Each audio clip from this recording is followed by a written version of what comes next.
La loi de l'esprit de vie qui est en Jésus-Christ m'a affranchi de la loi du péché et de la mort. Si par l'esprit vous mortifiez les œuvres du corps, vous vivrez. Romains 8, 2, 13.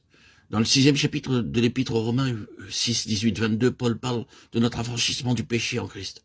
Notre mort au péché en Christ nous affranchit de la domination du péché.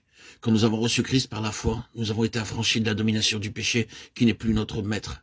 Et par là même, nous sommes devenus esclaves de la justice. Dans le 7e chapitre 7, 1, 6, il parle de notre affranchissement de la loi. La force du péché vient de la loi. La délivrance du péché et de la loi vont de pair. Délivrés de la loi, nous sommes devenus un avec Christ afin que nous servions Dieu dans un esprit nouveau. 7, 4, 6. Dans ces deux chapitres, Paul présente l'affranchissement du péché et de la loi comme une réalité objective, comme une vie qui nous est offerte en Christ et que nous devons recevoir et conserver par la foi.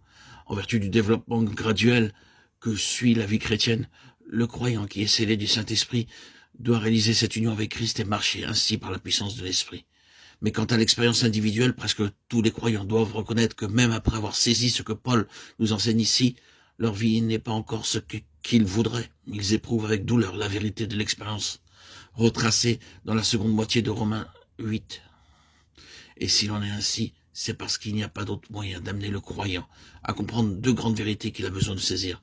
D'abord, l'entière incapacité de la volonté humaine à produire et pratiquer la justice divine, à observer la loi de Dieu qui lui enjoint l'obéissance, et ensuite l'absolue nécessité de recevoir en lui le Saint-Esprit, seule force capable de faire marcher l'enfant de Dieu. C'est cette dernière vérité que nous enseigne la première moitié de Romains 8. La vie chrétienne telle qu'elle se développe chez le croyant et telle que Paul l'a décrit dans cet épître offre divers degrés d'avancement. Les chapitres 6 et 7 décrivent la vie de la foi. Le chapitre 8 mentionne pour la première fois le Saint-Esprit et nous enseigne que c'est seulement quand il entre en nous, quand nous le recevons pour qu'il nous vivifie et nous fasse marcher, que nous pouvons jouir pleinement des richesses de grâce qui sont à nous en Christ. Que tous ceux donc qui veulent savoir ce que c'est que d'être mort au péché et vivant pour Dieu, ce que c'est que d'être affranchi du péché et de la loi et d'être un avec le Christ ressuscité, étudie ce qui nous est dit ici du Saint-Esprit.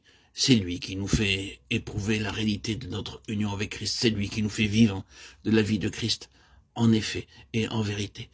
Dans le chapitre 8, le second verset nous dit comment nous pouvons réaliser habituellement notre affranchissement du péché et de la loi. Le croyant peut reconnaître théoriquement son affranchissement et pourtant se sortir encore esclave du péché quant à sa vie pratique.